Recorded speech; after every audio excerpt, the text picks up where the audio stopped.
जब हम किसी से प्रेम करते हैं तो अपना दिल का एक हिस्सा उन्हें दे देते हैं, लेकिन जब बात हमारे आराध्य की होती है तो कोई हिस्सा बाकी नहीं रहता। सब कुछ मन, बुद्धि, सांसें उनके चरणों में अर्पित हो जाता है। आज हम एक ऐसी यात्रा पर चलेंगे जहां हम जानेंगे कैसे अपने आराध्य को संपूर्ण समर्पण किया जाए। यह यात्रा सिर्फ शब्दों की नहीं, यह आपके दिल से आपके भगवान तक जाने वाली एक राह है।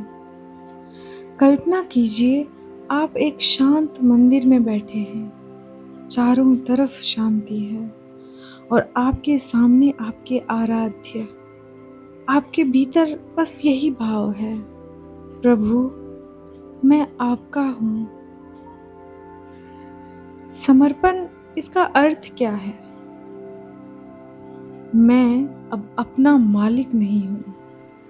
मेरे जीवन की लगाम अब प्रभु के हाथ में है।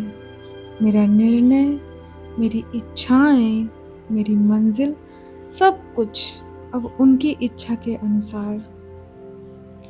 समर्पण कोई कमजोरी नहीं, यह सबसे बड़ी ताकत है, क्योंकि तब हमारा सहारा खुद सृष्टि के स्वामी बन जाते हैं। कभी कभी हम कहते हैं, मैंने भगवान को अपना सब कुछ दे दिया, लेकिन मन में कुछ इच्छाएं, कुछ डर, कुछ अहंकार बचा लेते हैं। यही अधूरापन हमें पूरी तरह उनके रंग में रंगने से रोकता है। मीराबाई को याद कीजिए, उन्होंने बस एक बार मन में ठान लिया, अब मैं केवल गिरिधर गोपाल की हूँ।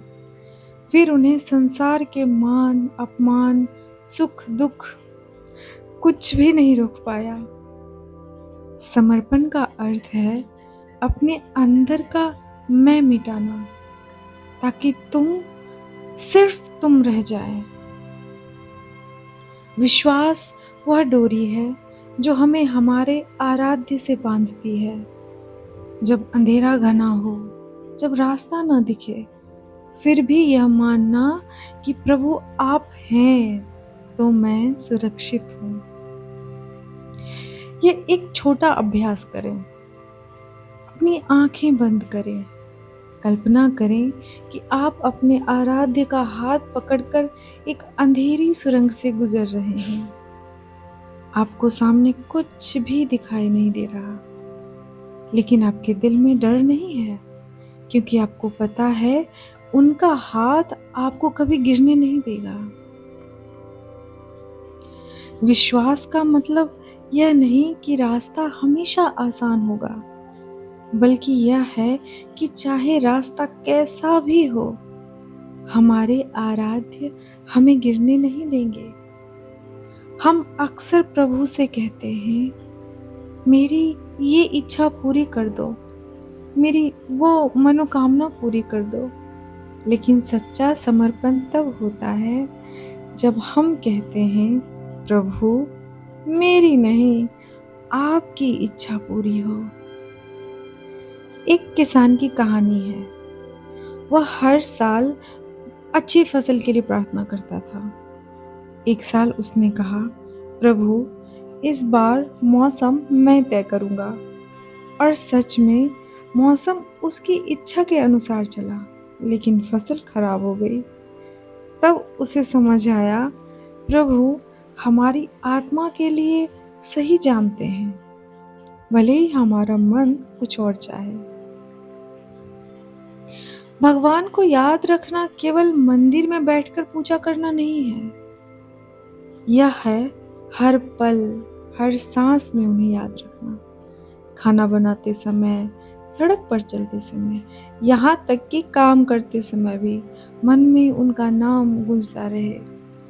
ओम नमः शिवाय, हरे कृष्णा, राधा, या आप जिनको भी मानते हैं, ईश्वर के सारे स्वरूप एक ही हैं।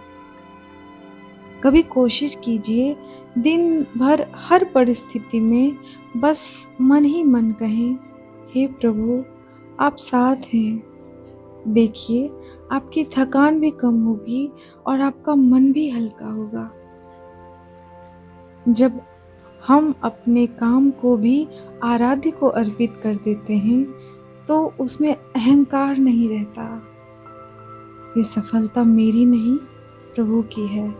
ये असफलता भी मेरी नहीं, प्रभु की योजना है। ऐसा करने से जीवन में संतुलन आता है। ना सफलता में बहुत उछाल, ना असफलता में गहरी गिरावट। अहंकार, मैंने किया, डर, क्या होगा, शंका, क्या सच में प्रभु हैं? ये 3 चीजें समर्पण के रास्ते में सबसे बड़ी रुकावट है। इनसे निपटने का तरीका है सत्संग, ध्यान और प्रार्थना। समर्पण का फल आंतरिक शांति है। दुनिया में चाहे कितना भी तूफान हो, आपके भीतर एक शांत झील की तरह स्थिरता रहती है। आंखें बंद करें, गहरी सांस लें और धीरे धीरे छोड़ें। अपने आराध्य को सामने देखें। उनके चरणों में अपने मन, अपनी इच्छाएं, अपना भविष्य सब रख दें और मेरे साथ कहें, प्रभु, मैं अब आपका हूँ। मेरी पहचान, मेरी सोच, मेरी सांसें, कुछ भी मेरा नहीं, सब कुछ आपका है। समर्पण में कोई हार नहीं होती, वहाँ सिर्फ प्रेम की जीत होती है। आज जब आप इस वीडियो को बंद करेंगे, तो अपने भीतर यह भाव लेकर जाएं, मैं अब अकेला नहीं, मैं अपने प्रभु का हूँ। मेरे सुख दुख, लाभ हानि, जय पराजय, सब कुछ केवल प्रभु का है। मेरा मुझ में कुछ नहीं, न मेरा नाम, न मेरा रंग, न मेरा रूप, न मेरी प्रतिभा, यह सब कुछ केवल प्रभु का है। इन्हीं सोच के साथ हम अपनी इस यात्रा को समाप्त करते हैं और अपने उस ईश्वर को संपूर्ण समर्पण करके देखते हैं। यकीन मानिए दोस्तों, उनकी इच्छा अगर ये रही ना कि आपको फर्श पे नहीं अर्श पे आना है, तो आप कितना भी मेहनत कर लें, कितना भी अहंकार कर लें, कितना भी दिखाएं कि जो किया सो मैंने किया, कुछ भी नहीं हो पाएगा, बिखर के रह जाएंगे। लेकिन एक बार आत्मर्पित करके देखें, प्रभु मैं कुछ नहीं, दिल से, और उस दिन के बाद से आपके पास जो भी आती है, चाहे सुख दुख, आपको ये मानना है कि वो प्रभु दे रहा है, मैं उसका सबसे प्रिय हूँ, वो मेरा है और मैं केवल उसकी हूँ। तो आप देखेंगे आपका जीवन एक वरदान साबित हो जाएगा। आप चकाचौंध में, ये आजकल जितनी लड़ाइयाँ झगड़े आपस में, रिश्तेदारी में, इन सब में आप सबसे सुखी महसूस करेंगे, क्योंकि अंतर आत्मा में शांति केवल प्रभु दे सकता है और इस संसार में कोई भी नहीं दे सकता। इसलिए अपने आराध्य को हमेशा याद करें और उन्हें बोलें कि आप मेरे साथ रहिए, मैं आपके साथ रहूँगा, मुझे भटकने मत दीजिए, मैं केवल आपसे प्रेम करना चाहता हूँ। और आपको मेरा यह बात मानना ही पड़ेगा, मेरा कोई नहीं, कोई रिश्ता नहीं, कोई नाता नहीं, कोई सगा नहीं, कोई संबंधी नहीं, यहाँ तक कि मुझे तो कोई प्रेम भी नहीं करता है। मुझे केवल आप चाहिए। मेरी सभी ऊर्जा, जितना भी मैंने अभी तक व्यर्थ किया, वो सब आपके चरणों में अर्पित करता हूँ। और ये रहा मैं, उन सबको भी आपको समर्पित करता हूँ। अब से आप मेरी लगाम थामिए। आप कह के देखिए, केवल ईश्वर ही सुनते हैं आपकी बात, बाकी कोई नहीं सुनता। तो आज के लिए बस इतना ही।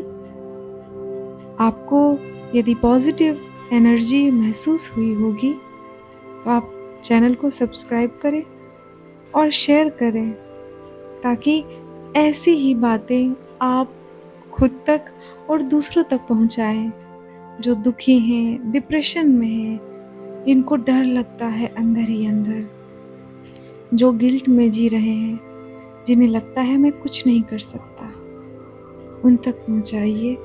उनके जीवन में आप खुद देखेंगे कितनी बदलाव आती है। धन्यवाद। जय श्री कृष्ण।